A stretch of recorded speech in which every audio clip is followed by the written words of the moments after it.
In a seismic and deeply consequential shift for the United States Air Force's future warfighting capabilities, a new defense spending proposal has emerged that radically alters the planned succession for its critical Airborne Early Warning and Control (AEW&C) mission.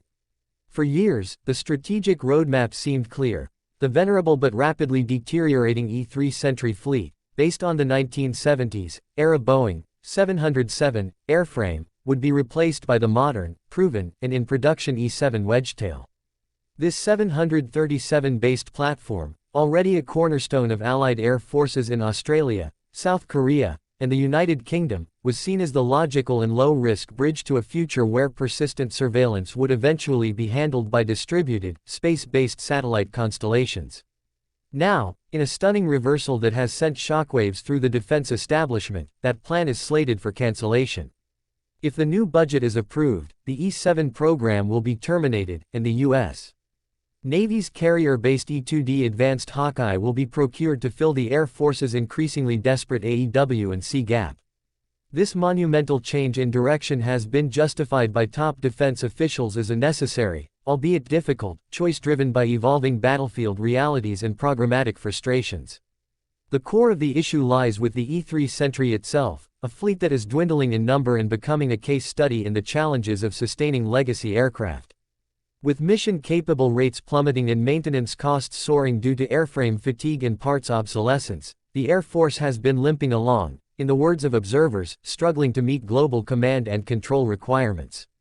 This is particularly acute in strategically vital areas like Alaska, where E-3s are the first line of defense, orchestrating the interception of Russian military aircraft and, more recently, monitoring the growing presence of Chinese air and naval forces in the Arctic.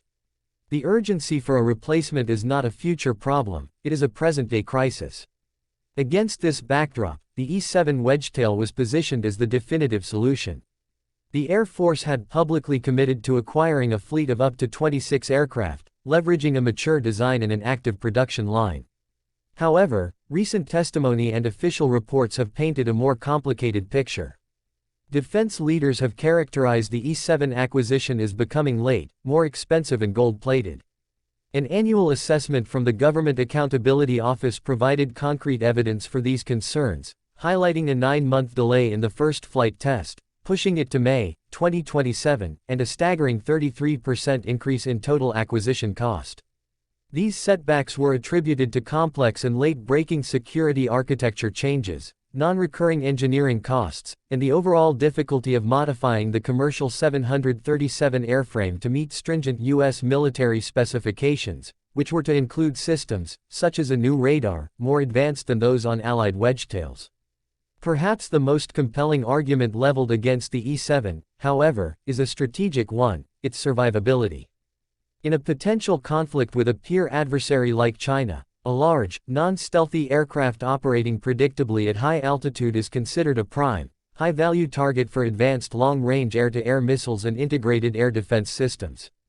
The very concept of a large, centralized quarterback in the sky is being questioned, with some defense officials arguing that such platforms are simply not survivable in the modern battlefield. This thinking underpins the pivot toward a different operational philosophy, one that prioritizes dispersal, agility, and resilience over sheer platform capability. This is precisely where the E-2D Hawkeye, a turboprop aircraft developed by Northrop Grumman, enters the equation as the proposed, if unexpected, replacement. The plan outlines an initial investment for a joint expeditionary unit with 5 dedicated E-2Ds, with a further $1.4 billion allocated to procure additional aircraft to fill the near-term gap. While the E-2D is a dramatically different aircraft from the jet-powered E-7, its supporters argue its unique characteristics are more aligned with the Pentagon's prevailing warfighting doctrine, Agile Combat Employment (ACE). ACE doctrine envisions U.S. forces operating not from large, established super bases, but from a network of smaller, austere, and widely distributed forward locations.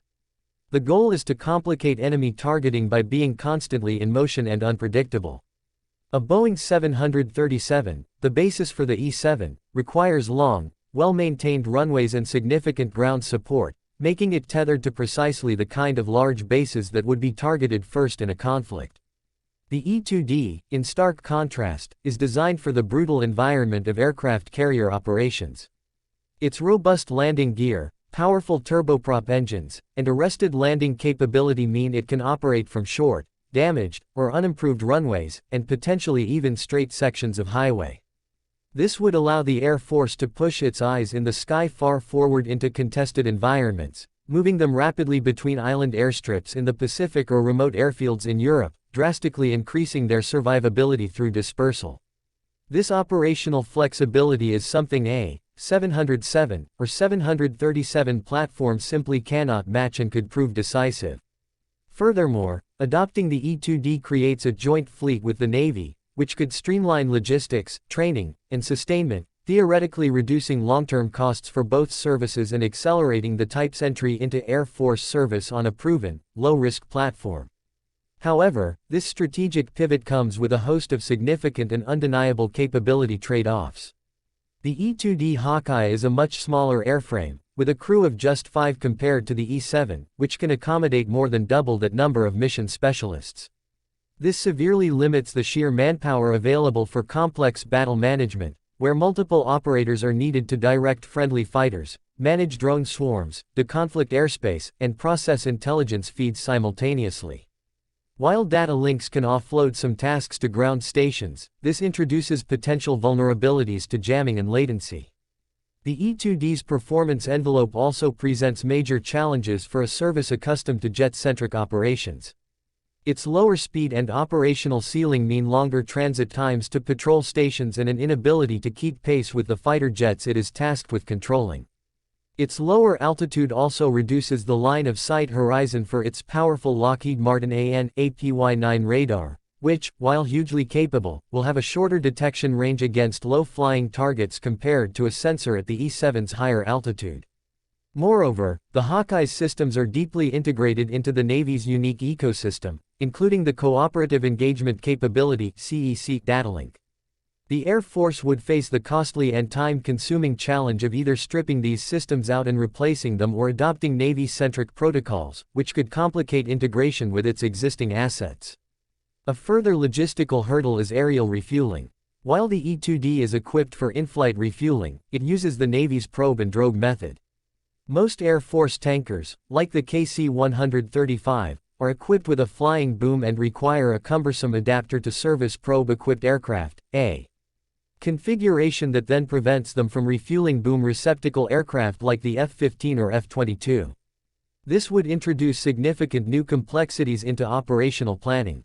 Finally, the compact E-2D airframe lacks the space, power, and cooling capacity for the kind of extensive future upgrades that the larger 737 airframe could easily accommodate, potentially limiting its relevance in the long term.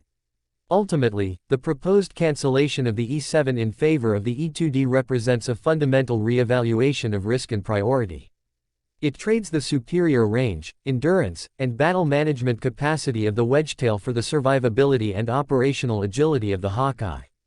It is a bet that in a future high-end conflict, the ability to disperse and hide will be more valuable than the ability to see farther and control more assets from a single, vulnerable platform.